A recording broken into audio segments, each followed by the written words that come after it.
This was actually a tricky test to do because to see the differences you really need to watch the same shots over and over again just to be able to compare them, because in low light it's kind of hard to make things out, and there are lots of different things that can affect the perception of quality, such as the direction the lighting is coming from, the fact you're using lower shutter speeds, which can lead to motion blur, and the fact that in low light conditions the general quality of lights tends to be quite bad, all of which can kind of affect how the footage looks on screen. So we'll take a little bit of a look in more detail, and then I'll give you a little bit of a conclusion at the end. Hello and welcome to my kitchen. This is a low light test of the Insta360 X3 versus the Insta360 One RS 1-inch edition. If you're watching this video on a small screen, you might think these look quite identical, but it's not until you either zoom into 200% or view it on a larger screen that you're really going to notice the difference between these two cameras. So as the video progresses, I'll move between 100% zoom, 200% zoom, and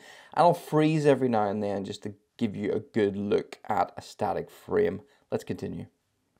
Both cameras, I've set them to manual. I've set the shutter speed to 1/50. They're shooting at 25 frames per second. That 1/50 is as low as you'd want to go with a frame rate of 25 frames per second. I've locked the white balance to 3600 Kelvin to kind of get a bit of a sense of the warm lights in here.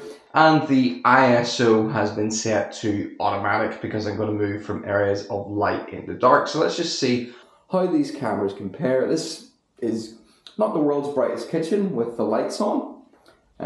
Just a few overhead spots. I'll just walk around here. Take a look and see the differences in color information, in detail. Is the image noisy? Is it muddy? I'm going to move through into the dining room. Okay. And here we are outside with some incandescent bulbs. Just move around. It is hard to tell when these are moving. You do get an overall feeling that they're different. But when you freeze frame here, you can sort of see it in more detail. If you look up in the collar where the red t-shirt connects to the hoodie, on the X3 it's literally a gradient in places. It just kind of smudges into it, whereas in the 1-inch there's a more defined line. Same with the little metal rings that the cords are coming out of. On the X3 it's very, very muddy. And the highlights are kind of smudgy and ugly, but in the 1-inch as well, the highlights on those rings are much nicer.